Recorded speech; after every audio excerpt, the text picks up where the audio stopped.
what that's telling me is they're living a life that's not in alignment with what they actually want.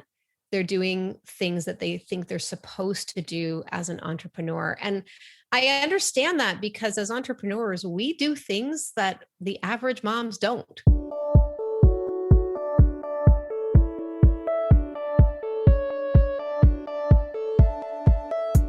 So you want to make an impact. You're thinking about starting a business, sharing your voice. How do women do it that handle motherhood, family, and still chase after those dreams? Well, listen each week as we dive into the stories of women who know. This is Call Me CEO. I am so excited for you to see this episode because it is all about creating a purpose-filled, joy-filled business as a mom and business owner. Lianne Kim is the owner of Mamas & Co., and she's going to walk with us how to overcome entrepreneurial anxiety and imposter syndrome. Let's dive in.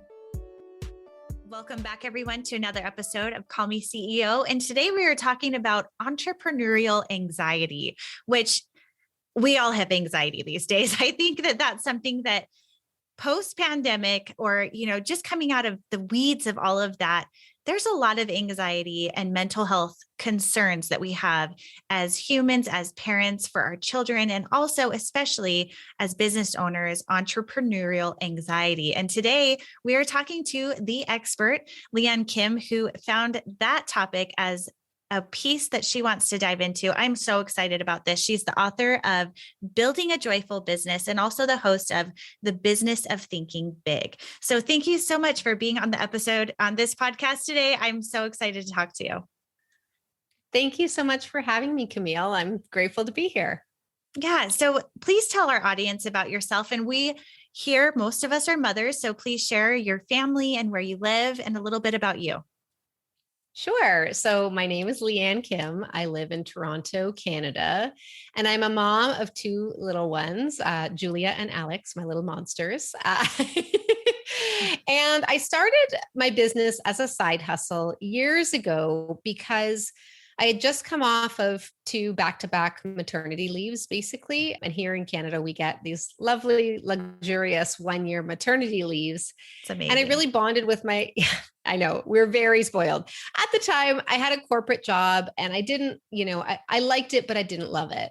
And so I thought, sure, I'll take the year, I'll get to know my kids and I'll see what I want to do next. And over that period, what I realized is that I wanted more time and more control over my time and how I spent it.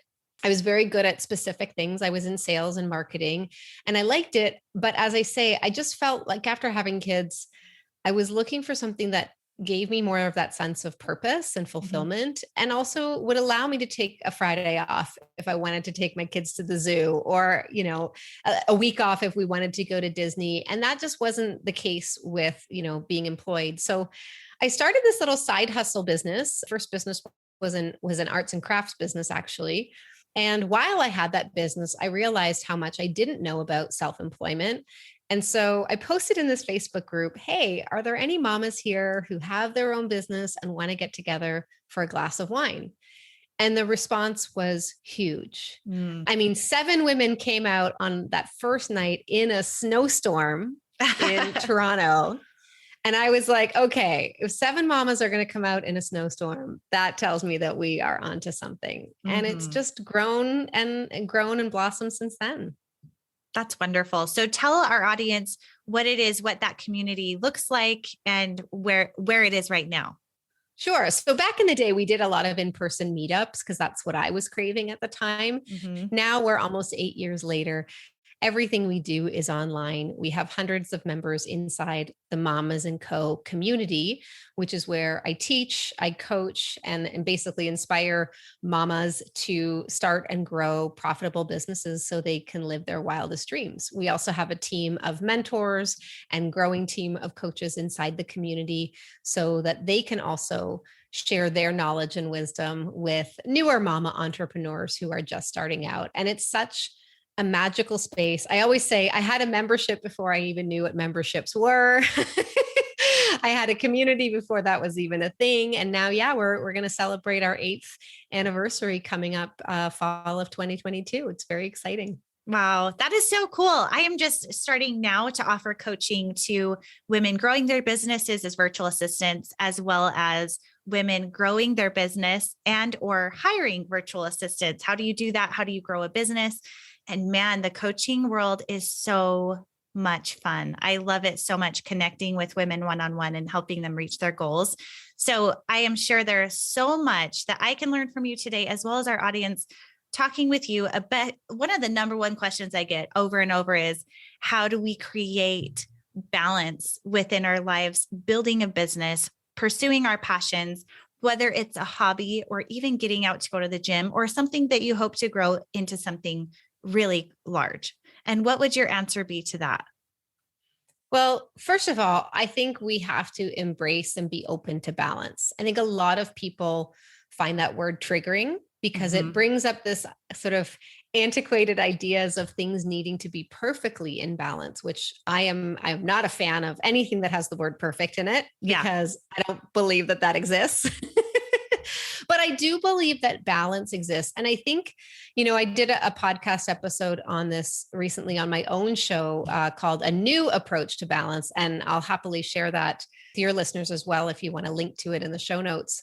But the concept that I shared is, let's not let language get in the way of what we really want. So if the word balance doesn't sound realistic to you, or, it doesn't sound like what you're looking for, then substitute that word for more joy. I think most of us would want to create more joy in our businesses and our lives. None of us got into this because we want to, hammer away at our laptop day in and day out and be a victim to other people's, needs and desires. And so I am a real fan of, if you want it, you've got to prioritize it. You've got to get it on the calendar, and then you have to ask for the help that you need to get it. So from very early on, when my babies were babies, my sister gave me some great advice. She said, ask daddy to do bath time. And I was like, why? And she's like, because it's the one thing that you don't have to do. And it's in the evening, and he can do it when he gets home from work. And I thought, that's interesting. She said, if you want him to be more involved as a partner, you have to ask for it from day one, and then it just becomes a habit. But if you try to implement it later, you've built up these bad patterns. And so she was right. From day one, I asked him to take on bath time, asked him to take the kids to, I'm very clear on, like, I need my me time. So we book babysitters often. They've been in daycare, because for me, daycare equals balance. Daycare equals me having time for me to do what I love. And so I think we have to be open to asking for help. We have to be open to paying for help, which as you know, in the virtual assistant world, is so critical when we can just get to that point of being open to receiving help and investing in help.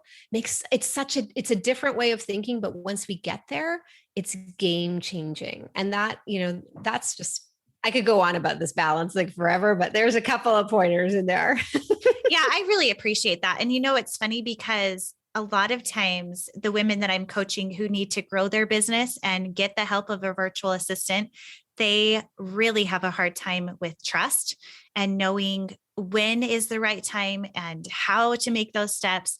And oftentimes that's really what that part of the coaching comes in, is where I help them go through those steps of what do you need to be able to let go, and how do you want to structure your time and identify the white space in your life? Because I feel like that's where we can find that balance, is when we give ourselves room to breathe, and to live the life that we want to live. Absolutely. If we want it, we have to claim it. We have to ask for it. And then we got to plan for it, right? That's the only way it's going to happen. No one's going to give it to us. We've got to be willing to do the work. Real.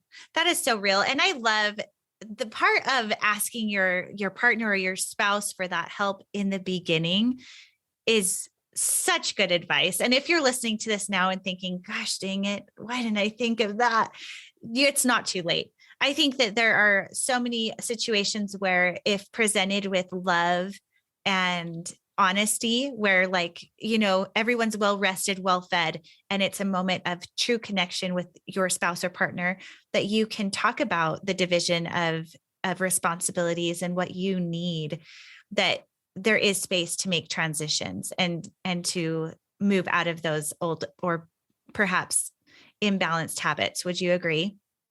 Oh, 100%. And not only that, but it's a great habit to get into, and you'll need it more down the line. So when my business was first starting out, my husband was the primary breadwinner. My business was, more of a hobby. And then pretty quickly we did grow to rely on my revenue. Now I make more than he does. And so what's important about that is that my availability has shifted. Mhm. I don't work a ton of hours, but when I do, I have to be extremely focused. I'm running a team now, so they require my time and attention.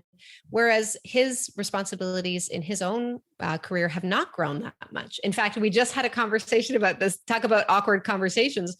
We just had a conversation about this the other night. And what came up was he's perfectly content having those extra hours to be with the kids and to help me, and support me so that I can go and grow my dreams. He's not in a phase of his life where he's looking to really grow his own career, at max capacity. So it was helpful for us to have that conversation because it almost gave me permission to continue on the growth trajectory that I've been on.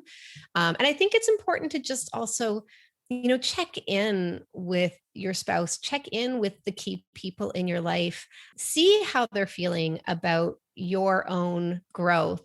Not that I think anyone else's opinion should hold us back, and this kind of ties into the entrepreneurial anxiety.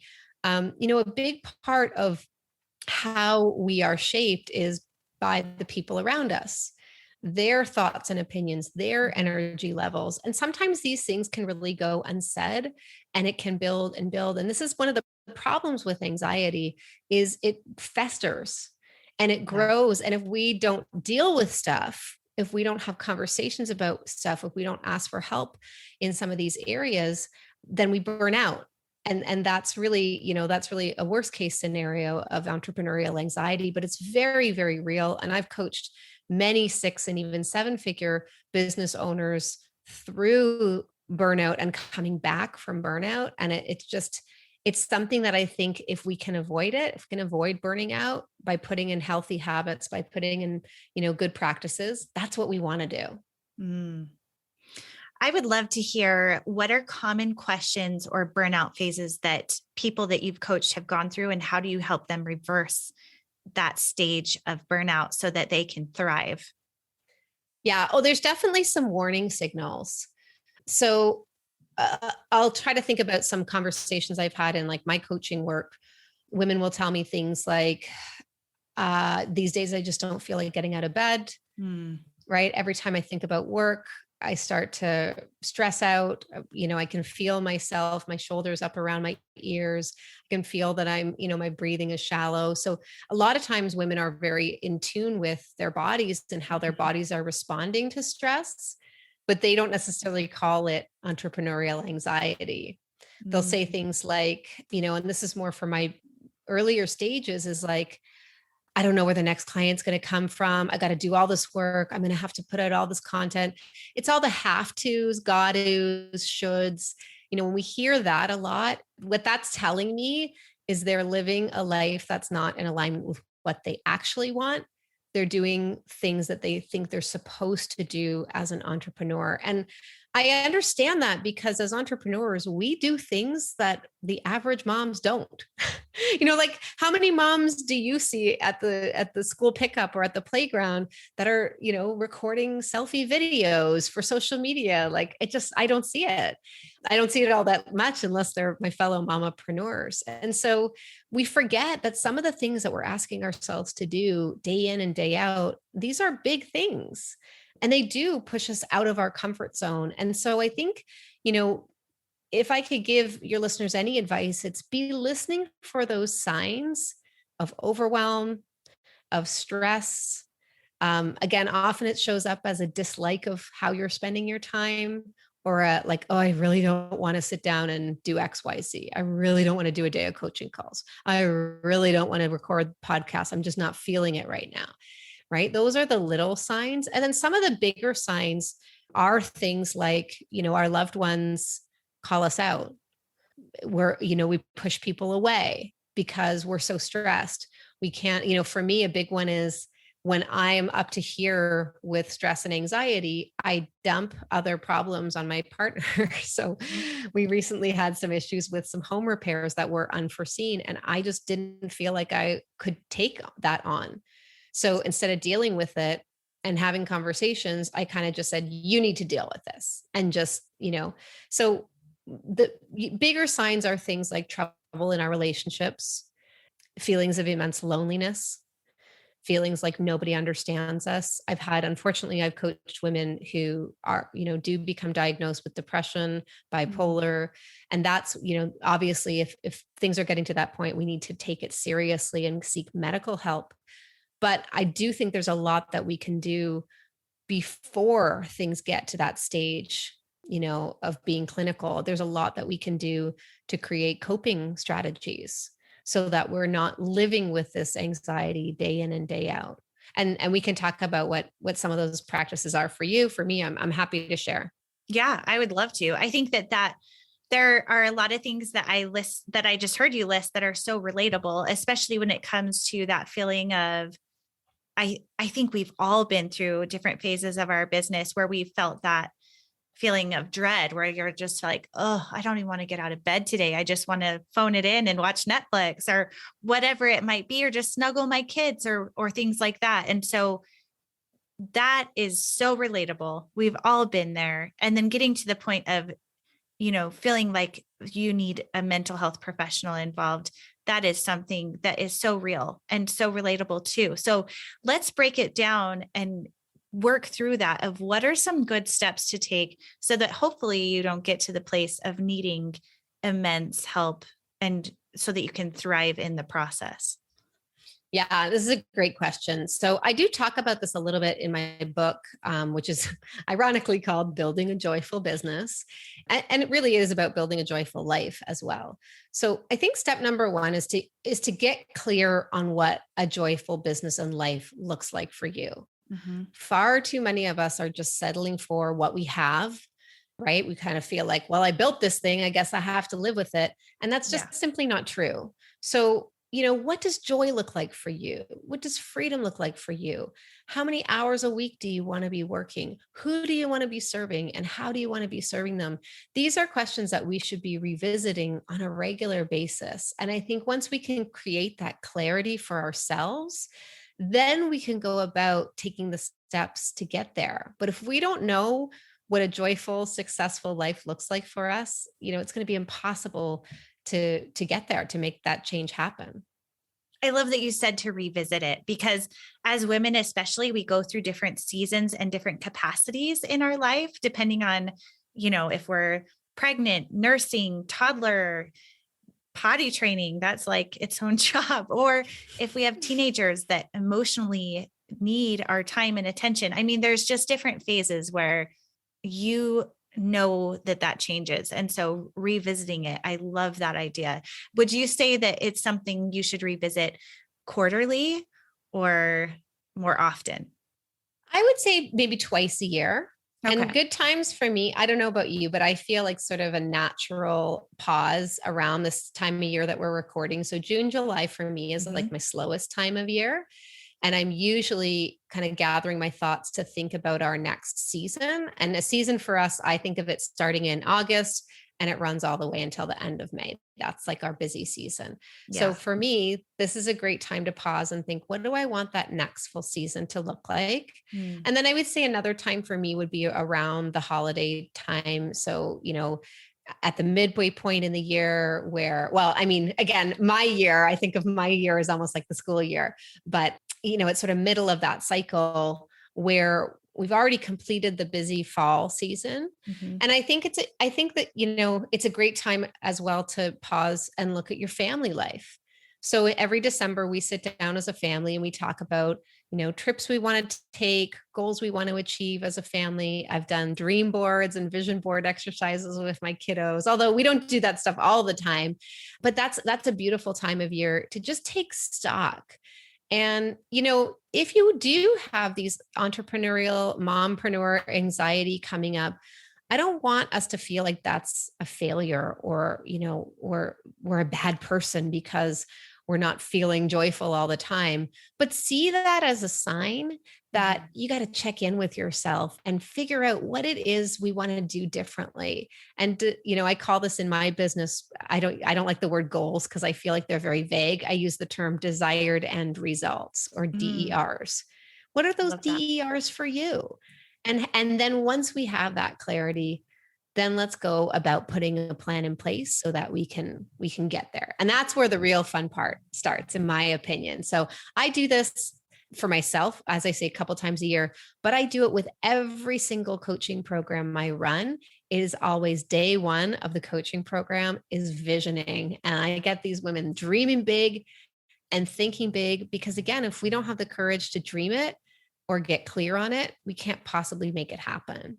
Absolutely. I love that, because anything that becomes an action first needs to be a thought and an intention. So how are you going to get there unless you know what that is and identifying it for yourself?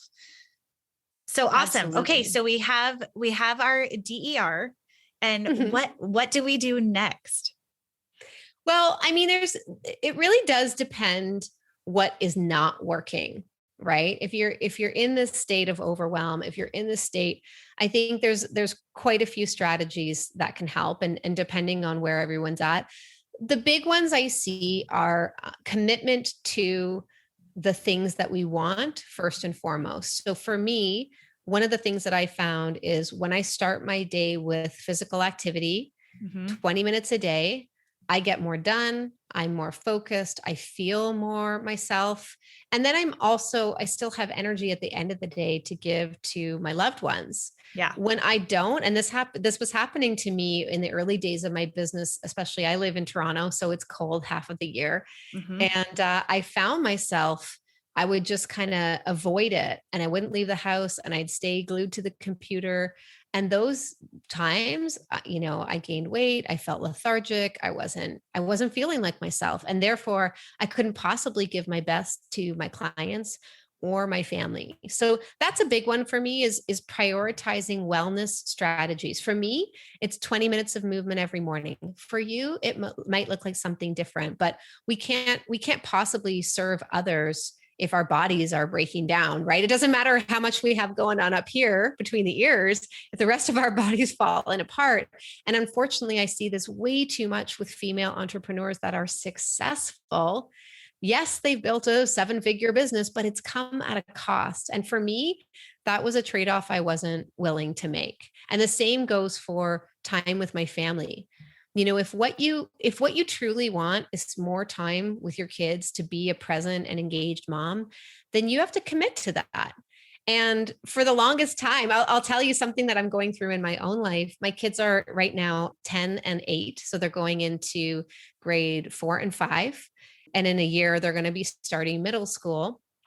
And when they were toddlers, I just didn't love the toddler phase. I enjoyed that we had them in before and after school care. But now as I see they're growing up and I have more fun with them, I want more time with them. So we are pulling them out of daycare for the first time in their entire, lives.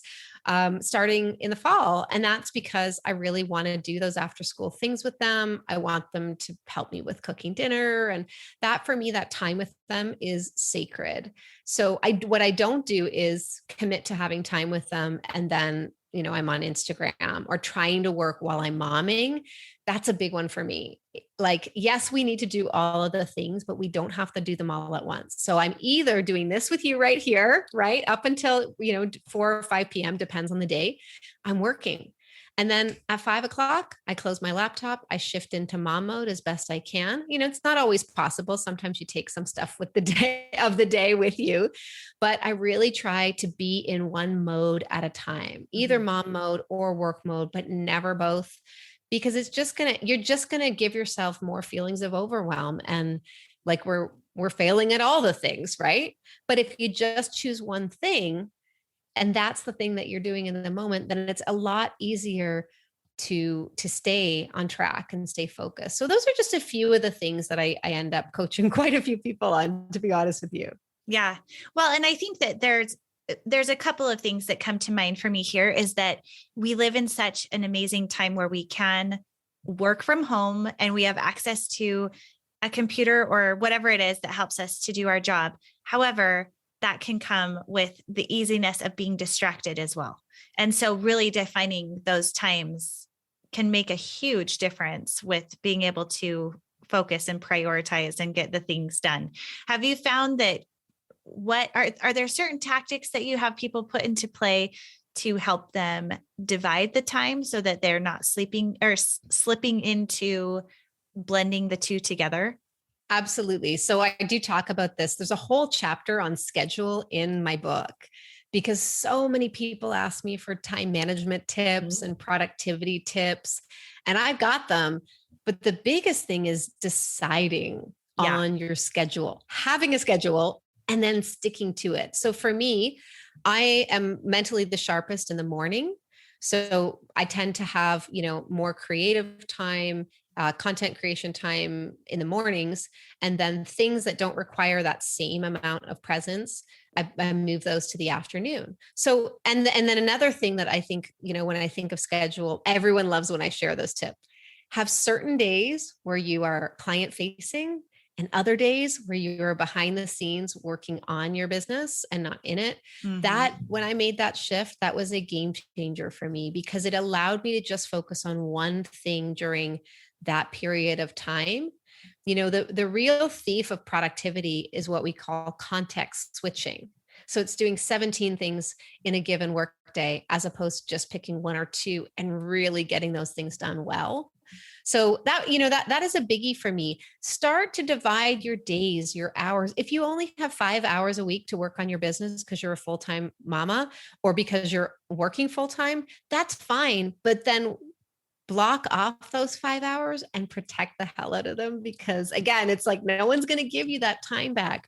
You have to make it for yourself. And this was just one of those things I also learned about myself. I need to see my schedule. I can't have it in a phone or an app. In fact, you can probably see, so I have to wear glasses now. I've lost my close-up vision. After I turned 40, it was like I turned 40 and the eyesight was gone. So I'm trying to spend, one of the things that I've committed to is spending less time on screens and enjoying nature more, being out, looking at other things. And so if I have my schedule in my phone, then my nose is in my phone all the time. I don't have it with me, or I'd show you. I have this massive book, and it's a old school paper day timer. I have mine right here. Yes, right? Yeah. And I love the feeling of writing in it and seeing all my appointments for the week laid out. Actually, on the note of screens, it was my husband's birthday last week, and I bought him a Kindle. And he was like, this is fine, but I read books on my phone. And I said, yes, but you also work on your phone. And our kids see you on your phones. I said, we have to think about what this is telling our kids who are nearing the age of getting phones. I don't want them to think that it's totally normal to be on our phones all the time. If you're looking at a Kindle, that's, and so all this to say, it's like differentiating different tools for different times. The big thing is I'm coming to you from my own dedicated office, which I'm blessed to have, thank goodness. And during COVID and lockdowns, like I was up here with the door closed as much as I possibly could. I'm so grateful. But yeah, one of the things I've always done is when the workday is done, I close this laptop, I leave, and I close the door. And I don't go back in for any reason until the following morning when my workday begins. So even just having a little end of day ritual or beginning of day ritual will put you in that feeling tone of, this is what I'm here to do. As soon as I leave, this office for the day, I know that I'm in mom mode. And I'm actually one of those weirdos that I enjoy cooking. I like to eat healthy. We grow some of our own herbs. And so it's become a bit of a family thing, but I'm very careful that if that's what I'm doing, I'm not also running up here checking for that final email. And of course, there's going to be times where you can't always stick to everything 100%. And I think that's a strategy too, is just giving yourself a little grace when you can't be 100% the mom entrepreneur that you want to be, and giving yourself that forgiveness as well. Yeah, I love that so much, because I think that there's something when we create a physical change of like location or the actual physical tool that we're using, it signals to our brain that, okay, you're starting this or you're ending this. There was a ritual that I haven't been doing recently, but I did for a few years before that, was at the end of the night, once the kids are in bed, I will light a candle for myself, that it's like, this is my getting ready for bed, getting, that ritual of like slowing down and letting my mind decompress. And the lighting of the candle was like such a little brain shift for me of like, okay, now I get to like tone it down and have some alone time or some special time with my husband or whatever it is, that it's like you're transitioning from the busyness of the day to the calm and to the introspective time of the night, which I think is really beautiful. So I love that you say that. I'm really lucky too, because in this room down here, my podcast room, I shut the door and I'm out of there. So I think it's really, if for those who are listening and thinking, oh, I love all these steps, these are so many good tools.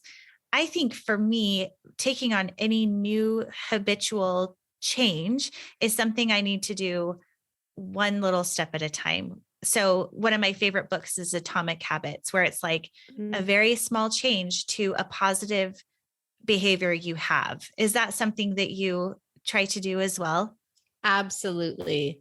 Absolutely. Rituals, routines, habits, all of these things are so critical to not just our success, but our life enjoyment as well. And I'm known for saying it's not the things that we do once in a while that make us who we are. It's the things that we do every single day. Mm-hmm. And so if something's important to you, it's not enough to just say, I want to do it, or I hope it happens. It is about turning it into a habit. And I love the candle ritual that you shared, because sleep for me is also pretty sacred. I've always needed a lot of sleep. I'm an 8-hour a night girl, and I have a bedtime routine that's just, again, it's like, I know that I'm a better entrepreneur, mama, when I am well rested. Yeah. And so, I think it just comes back to who do you want to be, and what's the life that you want to live? How can you start to carve that out in little ways now? Because I think you're right. I think a lot of people will look at the vision and go, that seems so far from where I am right now. How will I get there? And we let the how stop us from trying. But really, it's about pick one thing that you really want. If what you want is more energy, then choose one thing that you can do every day that will help you feel more energized. And actually, I do this in my group coaching programs. They make commitments to what they're going to focus on. And a lot of them will say, if I could just meditate for 5 minutes a day, I know I'm going to be a better person. And so again, it's not the wanting of it or talking about it, it's the committing to it, and then carving out that time and protecting it above all else. For me, when it comes to things like my morning walk, my meditation time, my visualization time, nothing except maybe an emergency call from the school is going to pull me away from that. And I think that's really the key, is what do you need to do to make sure that that happens every day? So I'll give you an example. When my kids were little, waking up and, doing that, my morning routine, my visualization work, I guess I'd call it mindset work for myself, sometimes didn't happen because I was worried that if I got up, I'd wake them up and then they'd bother me and I wouldn't be able to do it. But starting when they were around probably 4 or 5, like pretty young, I just had an honest conversation with them. And I said, I know that if you hear me, you're going to want to come and see me, but I need you to not come downstairs until 7 a.m. because that's mommy's time. And, even as young as 4, they understood it and they listened and they followed along because they understood that it was what I needed. So I think we have to give our kids, our partners, more credit. And again, it's about asking for their support in the life that we want to create. And also, I'll give you a side tip. How can you show them that it's actually going to benefit them? Right? Because if they can see that it's going to make their lives better, they're probably going to want to do it. But if it feels like they're sacrificing something just for you, it's not as meaningful to them. Yeah, I totally agree with that. That's something that with my kids, as I've built my business the last 10 years, it's very much been involved with my kids and them seeing what I do and them being part of the creation process too. Cause I have a blog, mymommystyle.com, that I've done for the last 10 years. Oh my And God, amazing. many of the blog posts and social engagements and things like that included them. And so I think that's been one of the biggest things that when people have asked, how do you do this with kids? How are you able to do this with kids? And I say, I talk to them about it and that it's a team effort, whether they're in the scene, so to speak, or not. It's something that helps our family grow and has afforded us opportunity. And so it's been really cool. I think that you're right, that our kids and our partners want that for us. A lot of times they just need to understand it, taking the time to have those conversations for the space to grow and to have that time alone or whatever it is that you need. So I love that so much. One thing I wanted to ask you, just shifting gears a little bit before we end, is talk to me about impostor syndrome. What is it that you help women with when combating impostor syndrome? Because I think the mom guilt and the impostor syndrome, those are like the top two things that most women entrepreneurs are dealing with. So let's talk about that for a minute. Yeah. So imposter syndrome is one of those things that creeps up at all levels, but it's really prevalent in I would say the first year or two of business. It's that little voice in the back of our head saying, who's going to care what I have to say? Or I don't know enough to create a course. I don't know enough to coach people. I don't know enough to have a podcast. And it is universal. Yet when we're going through it, we think we're all alone. So just before this recording, I was out for a walk, enjoying the day. And I had a Voxer message from one of my clients who said, I know, she's in my group coaching program and we're very early on. She said, I know I said my 90-day goal was going to be to launch my first course, but I'm feeling like I don't have the experience with such and such yet to create a course. So what if I just did this instead? Right. So imposter syndrome shows up in all kinds of ways. It's the thing that's stopping us from going for it. It's the voice of reason that says, oh, you're not there yet. You can do that later, but stay where you're at right now because it's comfortable here. Right. It's the looking at what other people are doing and then telling ourselves, well, they can have that because they have X, Y, Z, but I don't have that. So it creates, again, it's a part of entrepreneurial anxiety, and it creates a separation from us, a separation between us and others that I think is understandable. But I think once we know that everyone goes through it, then we can take steps to getting over that. And the biggest step that I know of is action. Right? If you're feeling like you're not the expert, go do something that's going to make you feel like the expert. If you're feeling like you can't have a podcast, go be a guest on someone else's podcast and start talking about your expertise. Because before you know it, like that's how we get over the fear of not being an expert, is by just being one, right? By taking those steps, big or small. Oftentimes it looks like answering the call. So an opportunity will come into my lap. Maybe it's an area that I don't feel quite ready for, but it's presented itself to me, right? This used to happen a lot where people would say, do you coach on this? Or can you speak to my group on this? And I'd go, gosh, I really feel like I'm not equipped, but yeah, let's do it. And I'll go and learn the pieces that I don't know. It's a big part of being in coaching or consulting or service-based business is, they're buying you. So you got to get comfortable stepping into the spotlight and growing as a human being if you want to be successful as an entrepreneur, I think. Yeah, I agree with that. It's that whole mantra of fake it till you make it, which I think a lot of us it's a process of figuring it out, and you can't figure it out unless you're in action. Right. So I love that so much because it's so relatable. I think a lot of times having someone in your corner, like a coach or someone that you trust that can help you with getting over those hurdles of mental blocks is huge. So this has been so wonderful. I appreciate the time that you've spent with us. And I would love for you to share how our audience can be in touch with you. I know you have a book offer for them. So let's hear about that. So first of all, if you enjoy podcasts, then you should definitely be listening to mine. It's called The Business of Thinking Big, and you can find it on Apple Podcast apps or anywhere you listen to podcasts. The next thing is I want to share with your listeners how they can get a free copy of my book. So there it is. It's called Building a Joyful Business. It's 237 pages of your blueprint to a successful business and life. More importantly, how to experience more wealth, more abundance, more joy. And there's some great exercises that are built right into the book. Do you remember we were talking about clarity? Mm-hmm. So if you're looking to get more clear on your vision, then literally you just get a copy of the book and then you work through the exercises in your own time. And I think it's really going to help. And we are giving your listeners a free copy. They just need to pay the nominal. Yeah, they just need to pay the nominal shipping fee. So they head to liannekim.com/book and enter the promo code CEO. When they do, the book will be free and you just pay the shipping fee and you'll have the book within a week or so, your own very own copy. Oh, that's awesome. Well, that's so exciting. I appreciate this time, Lianne. It's been fantastic. I feel like we've covered so much ground. So thank you for being on the show today. Thank you so much for having me. I really appreciate it. You're welcome. Hey, did you hear the news? 60 days to VA is no longer something you have to wait for to enroll.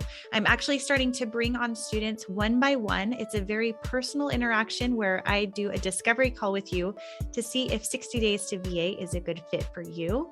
Because in the end, on the flip side of things, I'm starting to do matchmaking with CEOs who are looking to hire virtual assistants. So if that's something that you feel like is a good fit for you, you want to become your own boss and start a business that you can do on your terms and with your schedule so you can spend that purposeful time with your kids, reach out to me. You can book your time at camillewalker.co, or you can DM me at camillewalker.co or Call Me CEO podcast, and we can set up a time to chat. I can't wait to talk with you. Thank you so much for tuning into today's episode. If you have not subscribed yet, please do so. And also know that if you are looking for help in coaching with building your business or growing your business by taking on new assistants in your business, please reach out to me. That's the coaching that I do for women in business every single day. I can also help you build your own virtual assistant business if you are looking for a way to build a business from home where you can still have the flexibility of being with your kids in those special, important moments. I hope you enjoyed this episode, and I will see you next time.